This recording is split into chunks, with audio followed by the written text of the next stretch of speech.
गोथां इसोरखौ आं हामबाय होननानै बाख्नायो। आसा गैयामोन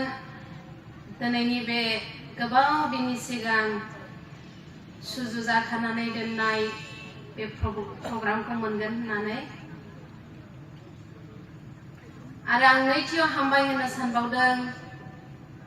जोंनि बे गथायबारि सार्केलनि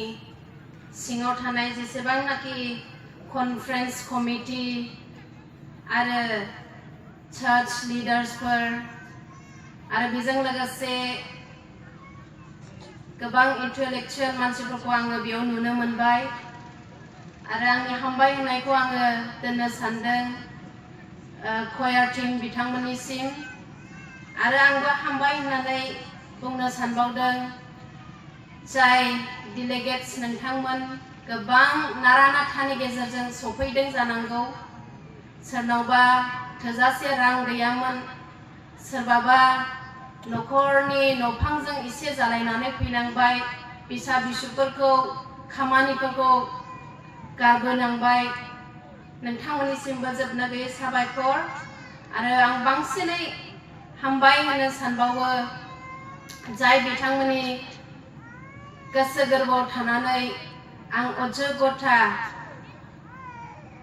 सुबुंखौ इसोरनि बाक्यखौ रायनो थाखाय सायख'दों। बिथांमोनखौ दिनै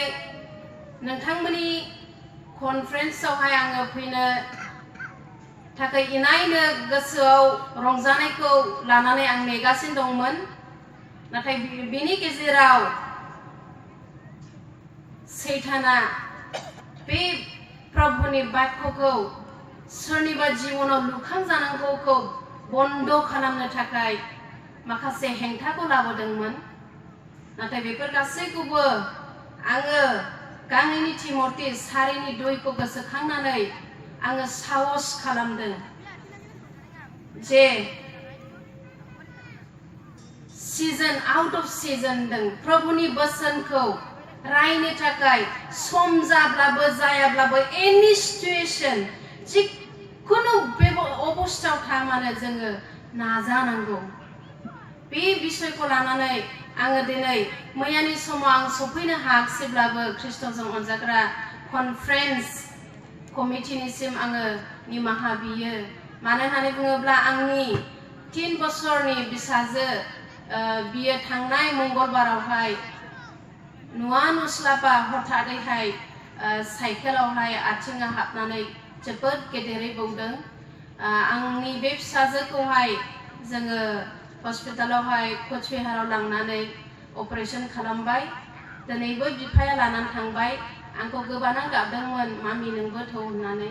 नाथाय प्रभुनि महिमाया जोंनि न'खराव नुजाथों,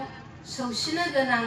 आरो प्रभुनि बोसोनखौ बुंनो गोनां, बिनि थाखाय आङो दिनै सफैनो हाबाय। आरो आं बेखौनो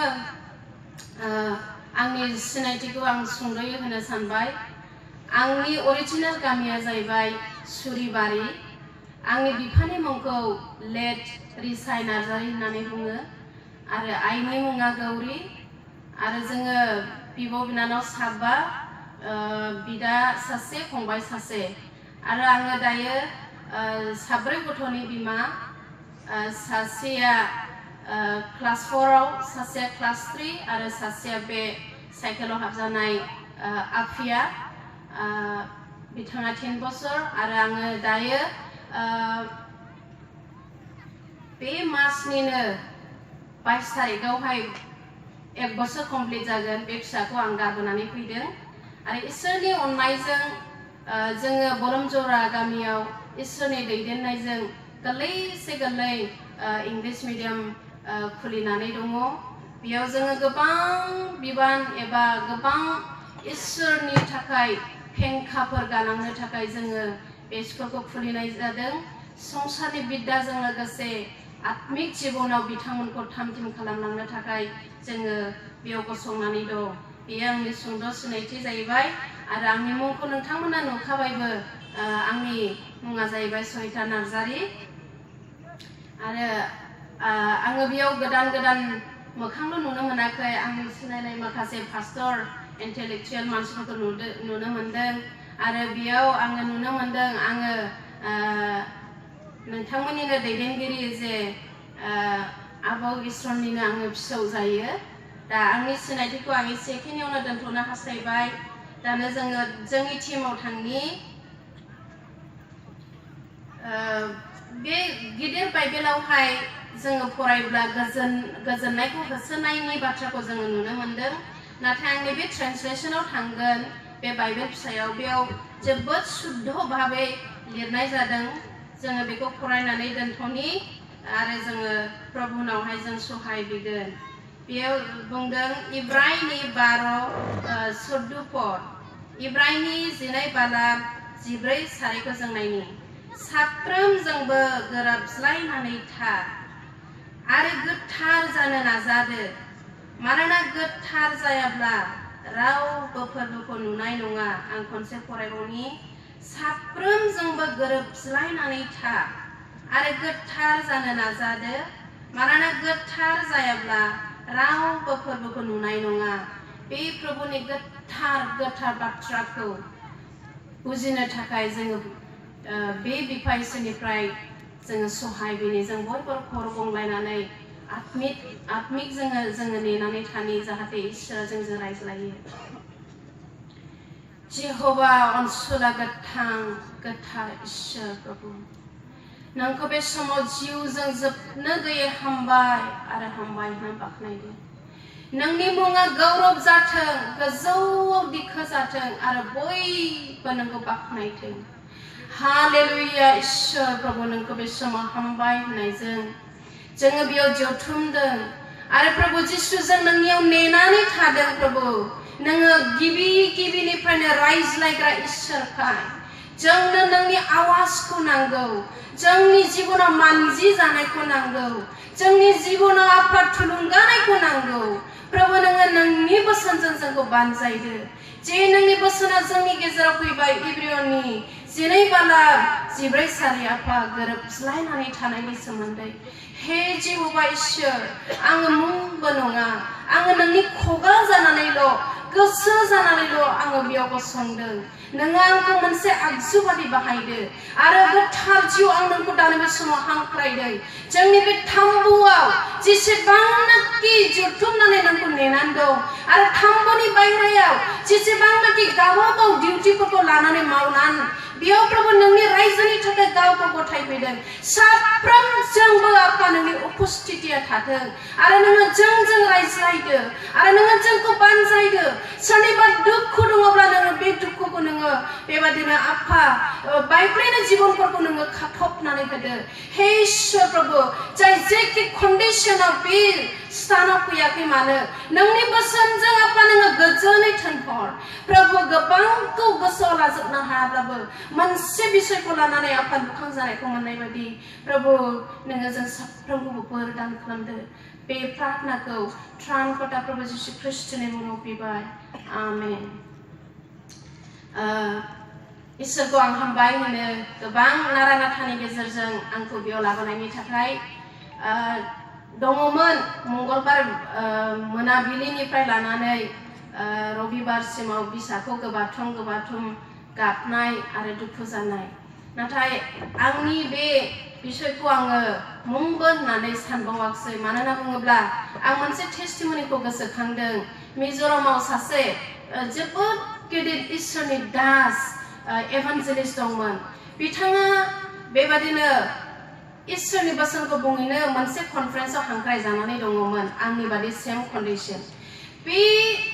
प्रग्रामाव थांनोसै समावनो बिथांनि बिसाज्लाया 14 बोसोरनि बिसाज्लामोन बे बिसाज्लाया मा जादोंमोन लोगोफोरजों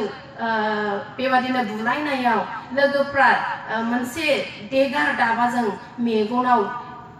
थुनानै होआसै आरो बे फिसालाया ओरैबादि सिरियास जासै अपारेशन थियेटाराव लांनायनि थाखाय लाहार फाहार खालामबाय दा बिफानो फन हरबाय गोख्रैनो फैदो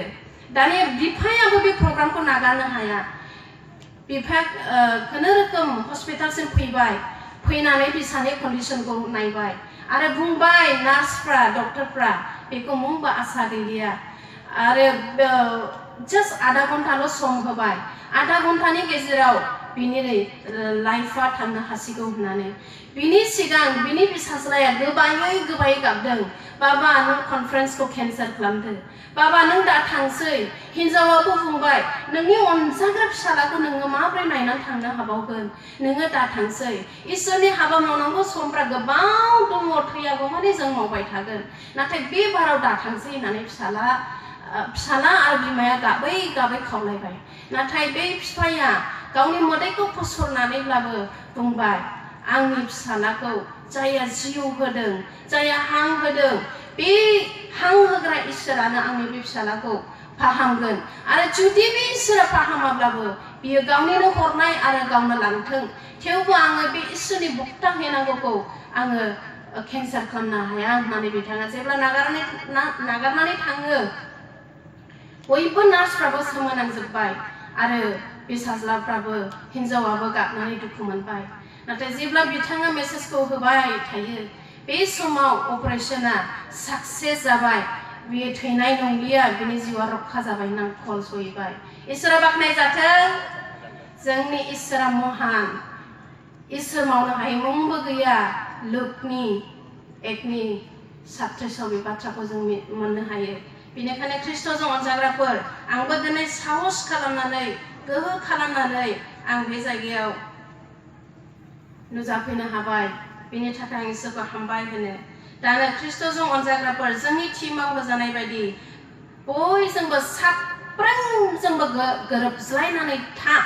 बे बिसयखौ आङो मोननै खोन्दोआव रानदों गोरोबज्लायनानै थानाय आरो गोथार जिउ खुंनायनि सोमोन्दै दिनैनि दिनाव आं नोंथांमोनजों रायज्लायगोन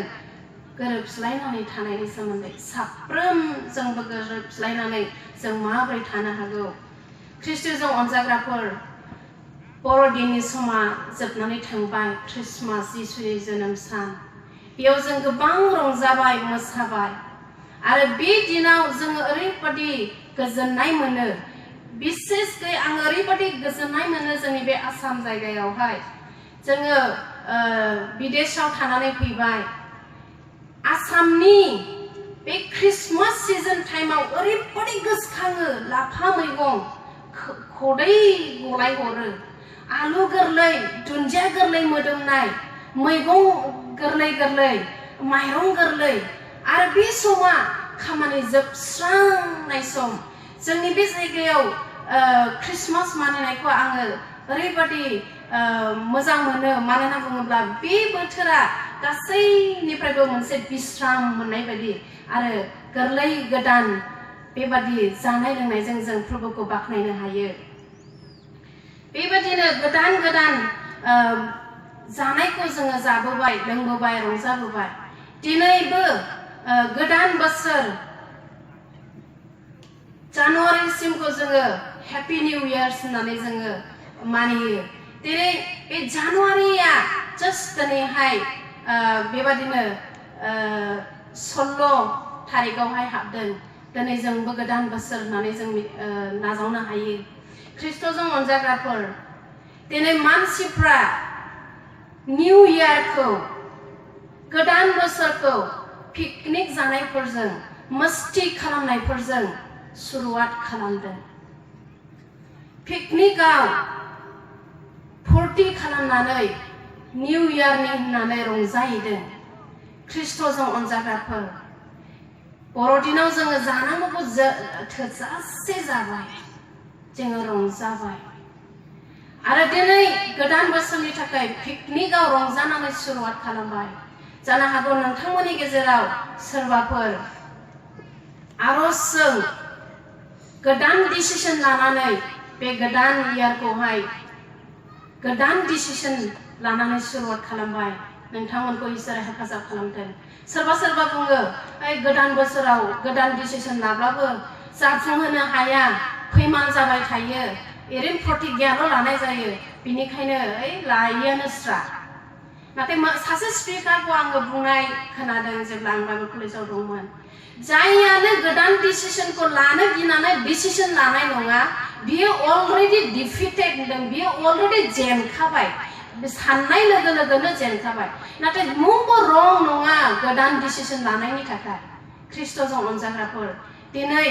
बे गोदान बोसोराव बे कनफारेन्सनि गेजेरजों जोङो फंनै बिसय गोबां बाथ्राखौ गोसोआव लानो हाब्लाबो दिनै जोंनि मानगोनां बिथां गाहाय आलासि दङ बिथाङाबो रेबें इसोरनि बाथ्राखौ नोंथांमोननो राननानै होगोन आरो आंनि टिमनिफ्रायबो गोबांखौ लानो हाब्लाबो फंसे बिसयखौ गोसोआव लानानै थां जाहाथे बे फंसे बाथ्रा नोंथांनि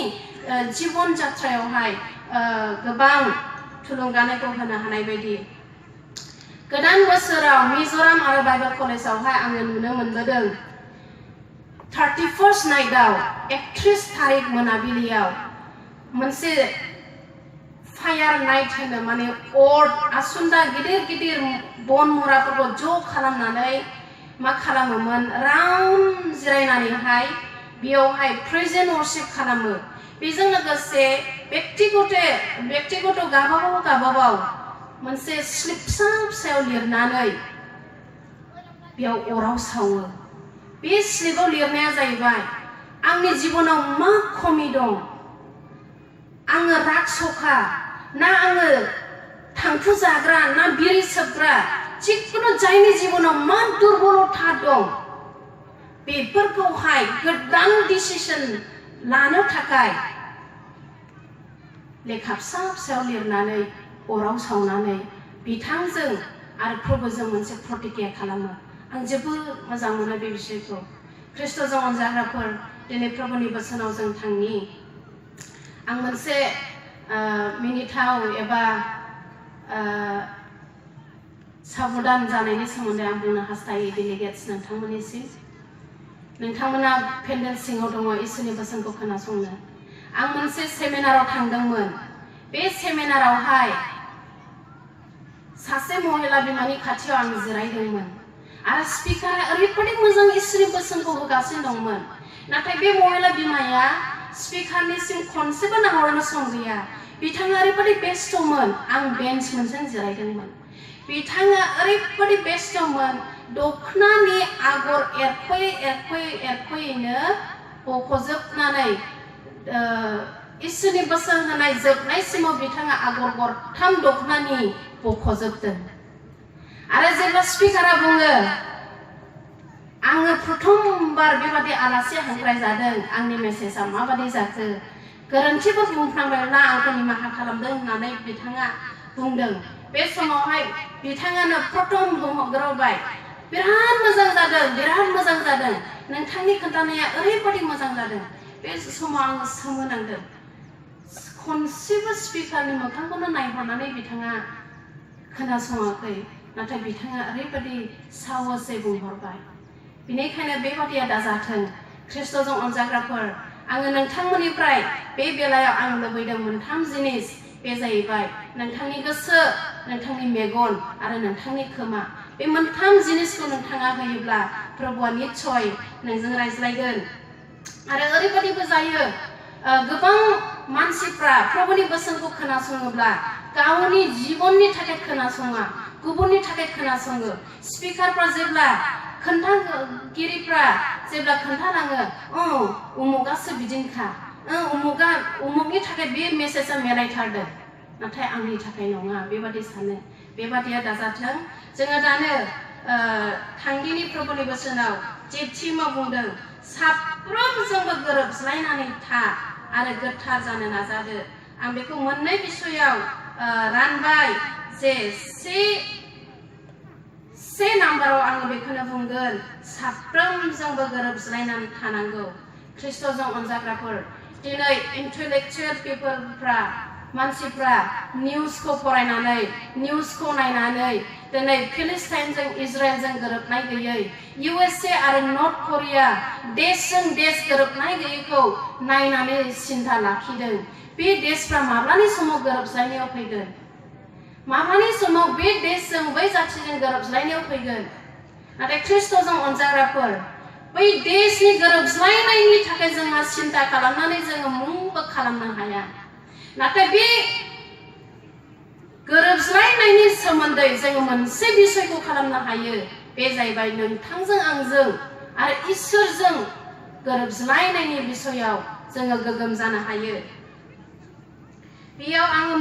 माखासे सोंलुफोर दोनदों मा आं गोरोबग्रा एबा गोरोबहोग्रा एबा मा आङो बजबग्रा बा बोखावग्रा मा आङो सान्थि लाबोग्रा बा सान्थि खोमाग्रा मा आङो समयसा लाबोग्रा बा समयसा फोजोबग्रा बेखौ जोङो सोंलु खालामनि दिनै प्रभुनि बोसोना फैदों साफ्रोमजोंबो गोरोबनानै था दिनै बे संसाराव ओरैबायदि संसाराव जों दं जे संसाराव गोबां मानसिया गोरोबज्लायनायनि बिसयनो सिन्था लाखिया गोरोबज्लायनानैनो थानो संसार जानोखौनो साना careless about living in peace with everyone दिनै बे सोंलुखौ जोङो दोननि आरो जोङो सोंबावनि आंहा साबसे मानसिजों गोख्रा जीवन जिउ खुंनानै दं साबसे मानसिजों आं गोरोबज्लायनो हायाखै साबसे दं सासे सानै साथाम दानो बे समाव जोङो स्टाडि खालामनि नोंथांनि न' खाथिनि मानसिजों बा नोंथांनि बबेबा थाबोनाय समफोरनिफ्राय लानानै दिनैसिम सोरजोंबा नोंथाङा गोरोबलायनो हायालाबानो ओरैनो गेजेराव थांगासिनो दं नामा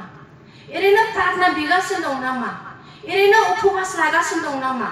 ओरैनो प्रभुखौ जोङो प्रभु होननानै गाबज्रिगासिनो दं नामा जोङो साननि साबसे मानसिजों नोंथाङा गोरोबलायनो हायाखै ख्रिस्ट'जों अनजाग्राफोर दिनै गोबां बिसयखौ जोङो सोलोंनो हाब्लाबो बे गोरोबनायनि सोमोन्दै जोङो गोसोआव लानि जोङो गोरोबलायनो गोनां आरो आं बेयाव माबादि मानसिफोर दङ बिनि सोमोन्दै आं फरायथिना होलांनि बाइबेलाव बुंदों दा बे बिसयखौ जोङो नायोब्ला खोनायोब्ला जों साननो हागौ ख्रिस्टान जिबना जोबोद गोब्राब ख्रिस्टान जिबना जोबोद गोब्राब साफ्रोमजों गोरोबलायनानै थानांगौआ माबोरै जानांगौ बेयो सहज नङा सैताना जोबोद गियानिनो अलनाखौ जगायनो थाखाय अलना एक्सकिउसेस अलनाखौ जगायनो थाखाय सैताना जोबोद मोजाङै जगायनानै होयो सहज नङा साफ्रोमजोंबो गोरोबनानै थानो नाथाय ख्रिस्ट'जों अनजाग्राफोर बोसोना जोंखौ फोरोंदों आरो दिनै जोङो बेखौ नायनि साफ्रोमजोंबो होनब्ला गमामायैनो गोब्राबखा जोङो सिन्था खालामनि गमामायैनो साफ्रोमजोंबो with everyone साफ्रोमजोंबो गोरोबनानै थानांगौआ बे गोब्राबखाबो नंगौ दा सोर सोर दङ बेयाव साफ्रोमबो जों गोरोबनानै थानांगौलाय आं बेखौ फरायनानै खोन्थानि बेयाव दङ सोरबा समयसा मोजां मोनग्रा बेजोंबो गोरोबनांगौ सोरबाया जोबोद दुगा दुगा सुखुवा बुखुवा नोंथांनि खोथायाव रायग्रा बेजोंबो गोरोबनानै थानांगौ आरो सोरबाबा रायखुमाग्रा नोंथांनि सोमोन्दै जेब्लायबो नोंथांखौ रायखुमाबाय थायो नाथाय बोसोना दिनै बुंदों बे नोंथांखौ रायखुमाग्राखौबो आंखौ रायखुमाग्राखौबो बेजोंबो आङो गोरोबनानै थानांगौ आरो बेयाव दंबावो सोरबादि मानसिफोर थगायग्राफोरजोंबो गोरोबनांगौ गावनिखौल' सानग्रा सेल्फिश मानसिफोर साफ्रोमजोंबो होनदोंथ' सेल्फिशफोरजोंबो आरो बांसावबायग्राफोर जे बिसया इसेल'मोन बेखौ एकदम गोबां खालामनानै फोसावलाबायबाय नोंनि सोमोन्दै बेजोंबो गोरोबनांगौ आरो अलसियाफोर न'खराव सम सम अलसिया मानसिफोर थायो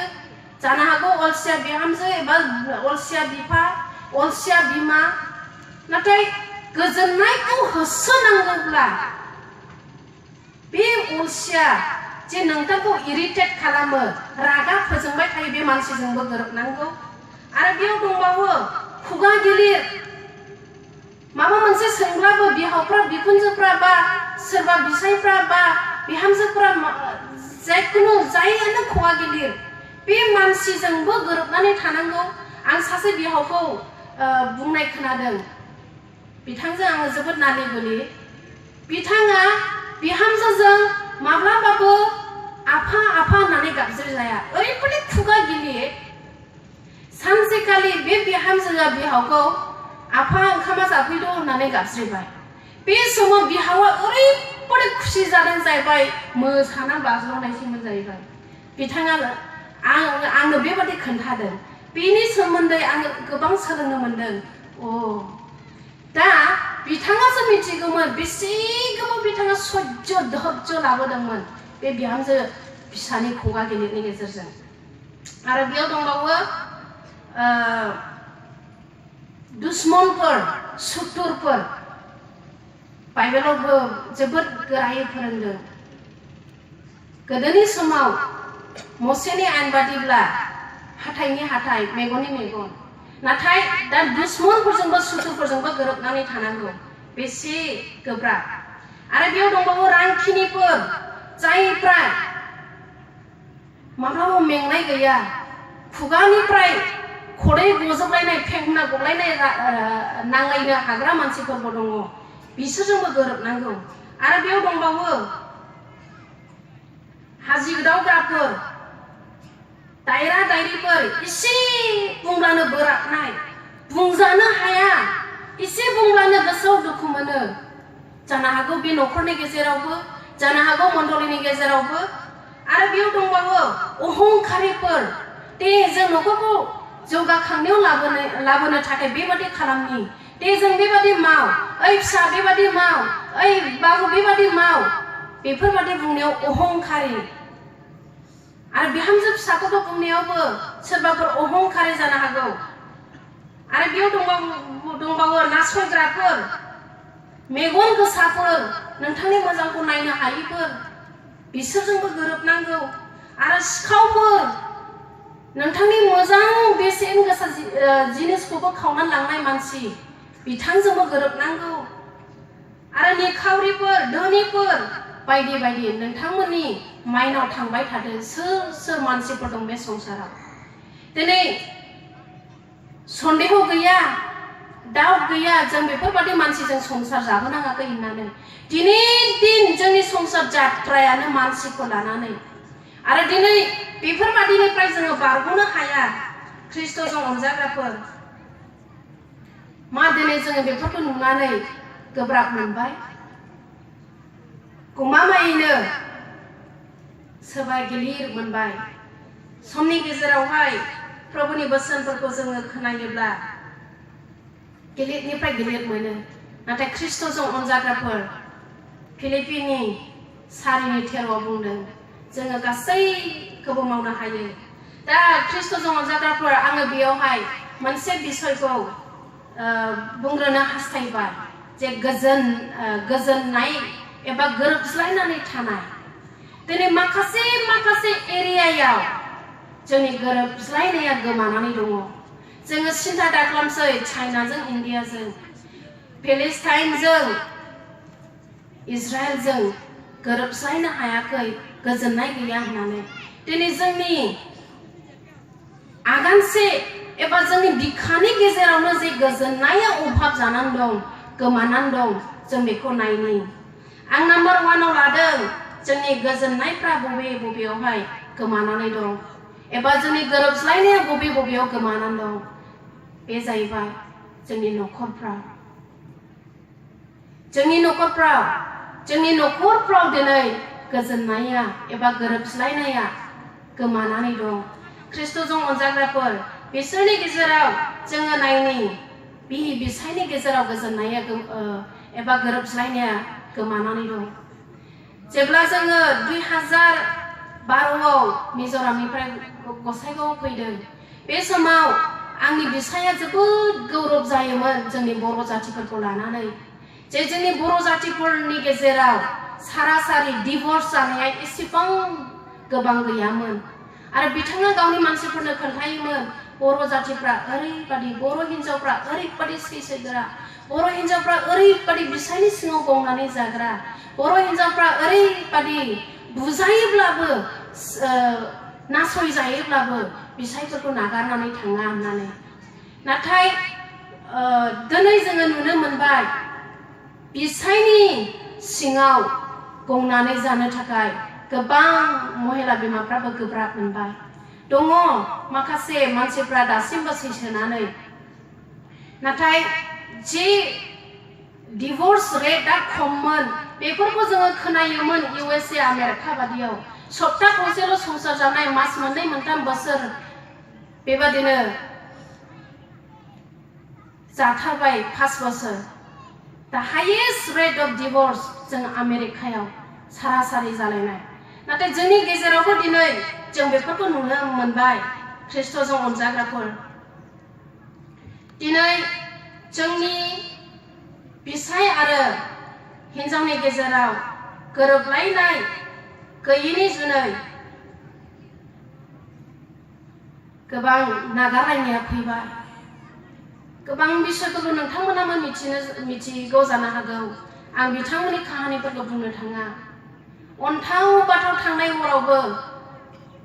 सासे बिफाया गावनि हिन्जावजों नागारजालांनायनि सोमोन्दैहाय फनाव रायलायहरदों ख्रिस्ट'जों अनजाग्राफोर गोरोबलायनो हायाखसै बिसायनि माबा मोनसे गोरोन्थि मोनदोंब्लाबो बिथाङा निमाहा होनो हायाखसै बेनिखायनो गोदोनि मानसिफ्रा सावरायो गोदोनि मानसिफ्रा बांसिनै सैथोजों थाबायोमोन होननानै माखासे महिला बिमाफोरखौ आं बुंनाय खोनायो आंनि बिसाया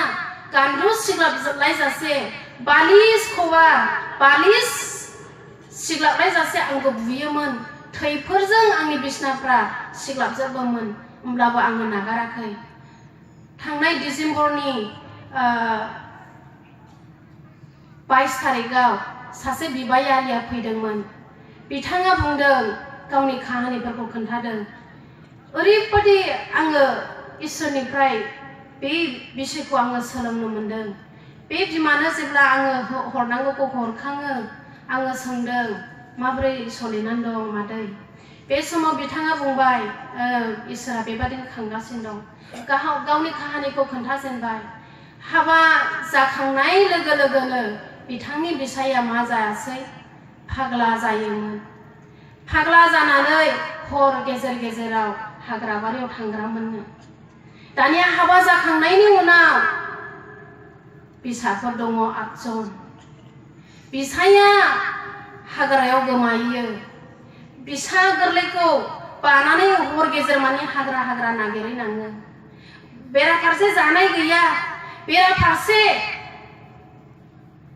बिसा गोरलैफोर दं हाजिरा मावनांगौ गोबां दुखु जाबाय होननानै बुंदों बिथाङा ख्रिस्ट'जों अनजाग्राफोर बे समाव बे बिमाया बुंदों एकदम बिबायारि जेबो मुस्रि गैया गिजि गब्लं गाननाय नाथाय बे बिमानिफ्राय आं गेदेर लेसनखौ गेदेर बिषयखौ आं सोलोंनो मोनदों गियानखौ मोनदों बिथाङा बुंदों गोबां मानसिफ्रा नागारना खारगौमोन नाथाय आं बे बिसायखौ नागाराखै दिनै बे बिसायखौ बिथाङा प्रार्थनाजों लोगोसे गथायै बिनि बिसाया दिनै मण्डलिनि एल्डार जानो हाबाय ख्रिस्ट'जों अनजाग्राफोर दिनै हौवा हिन्जावनि गेजेराव गोरोबज्लायनानै थायोब्ला धैर्य लाज्लायोब्ला इसोरा गमामायैनो गासैबो बे बिषयफोरनिफ्राय बियो रैखा खालामो गांसेनि करिन 10:13 बुंखादों अन्नानै सोरबा मोनोब्ला आंखौ फरायनायाव मदद खालामनाय गांसेनि करिन 10:13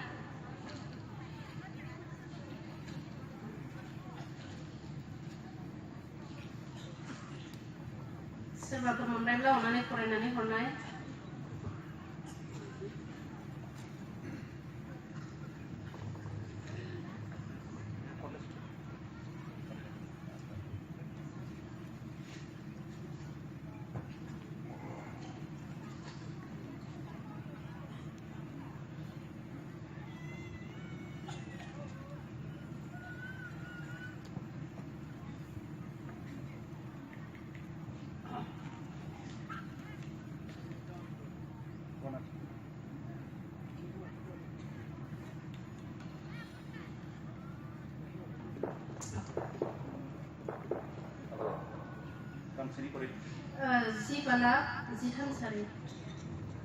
आङो फरायगोन बिसोरनि मुङै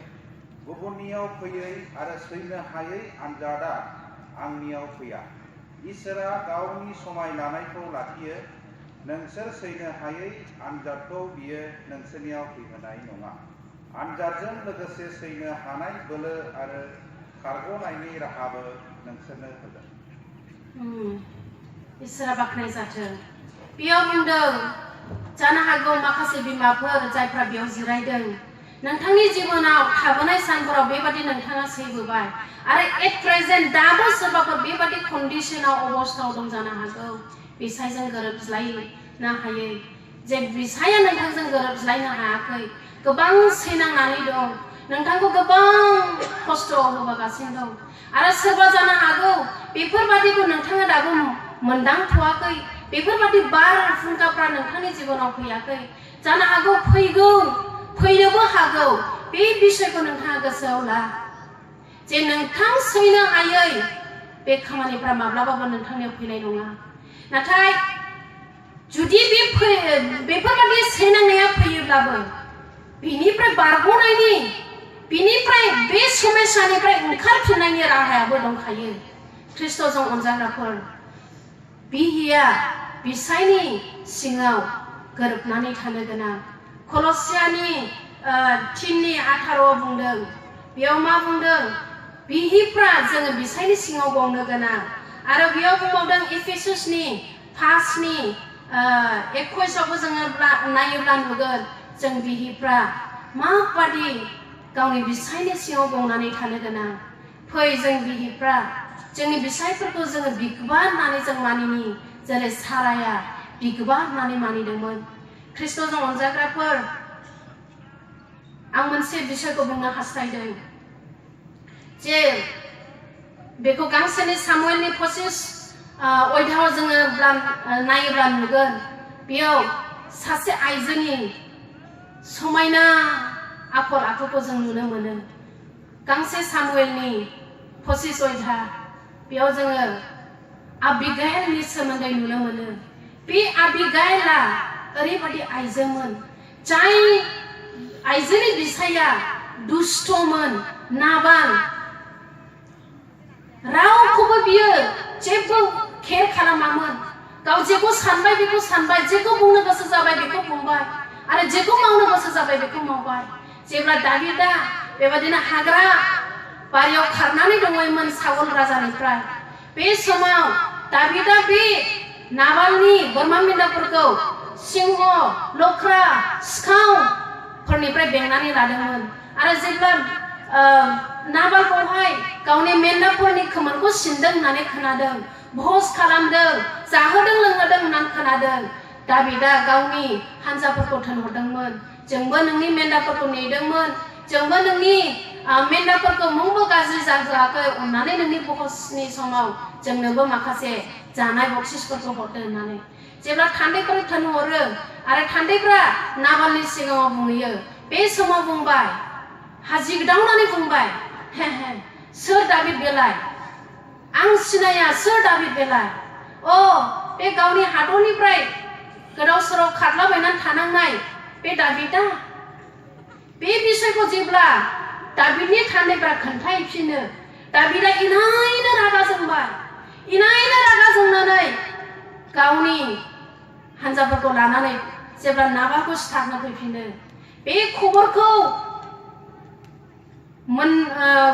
खबरखौ खोनामारनो आबिगाइला हाखु दाखु होनदों बाइबेलाव जोङो फरायनानै नायनि गांसेनि सामुएल 25 अध्याय बेयावहाय बुंदों बे बिषयखौ खोनानानै आबिगाइला हाखु दाखु जौनै फिसाफोर बथलनै द्राखा बिदै संखानाय माबा बोरमा मेन्दानि बेदर 19 किल' संनाय जाग्रा जिनिस 100 थुब्रा फोराननाय द्राखा बिथाइ आरो 2 फोराननाय दुम्रु बिथाइनि लारुफोर बे गासैखौबो थामथिम खालामनानै गादाफोरनो बाहोबाय हाखु दाखु ख्रिस्ट'जों अनजाग्राफोर दिनै बे आबिगाइला गावजों गोरोबनाय गैयै गावजों शान्ति संसार जायै बिसायजों बिथाङाबो संसार जानांदोंमोन दिनै बे आबिगाइला जुदि इसोरखौ गिनानै इसोरखौ गिग्रा जानानै न'खरखौ बेङामोनब्ला बिथांनि न'खरा धंस जानोसैमोन। बिथाङा खोनाबाय खबरखौ, दाबिदा गावनि हानजाफोरखौ आर्मिफोरखौ लानानै न'खर सुद्दायैनो धंस खालामनो फैगासिनो दं होननानै खोनाबाय। खोनानाय लोगो लोगो हाखु दाखु बिथाङा बे दाबिदखौ लोगो लानानै क्षमा बिनो थामथिम जाबाय। ख्रिस्ट'जों अनजाग्राफोर, दिनै जोंनि गोबां उइमेन्सफ्रा, महिला बिमाफ्रा, बिहिफ्रा मा खालामदोंमोन? बिथांनि दुस्थनि थाखाय नांलाय खमलाय दुसिलायबाय थायै थायै, नांलाय गोरोबाय थायैनो जोंनि समफ्रा बारग'गौमोन। नाथाय जोङो बे आबिगाइलनिफ्राय ओरैबायदि समायना गियानखौ जों मोननो हायो। गावनि बिसायनि दुस्त आखलनि थाखाय नांलायबाय थाग्रोआलाबानो, हाखु दाखु बिसायनो जेबो खोन्थायालाबानो, बिसायजों मुंबो नांलायबाय थाग्रोआलाबानो दाबिदखौ लोगो लायनो थांबाय। आरो बेयाव फरायलांब्ला जों नुनो मोनगोन, जेब्ला दाबिदखौ बिथाङा गावनि न'खरखौ धंस खालामनो फैगासिनो थानायखौ लोगो मोनहैयो, बे समाव दाबिदा बाख्नायदों, ओ हिन्जाव, जुदि नों फैयामोनब्ला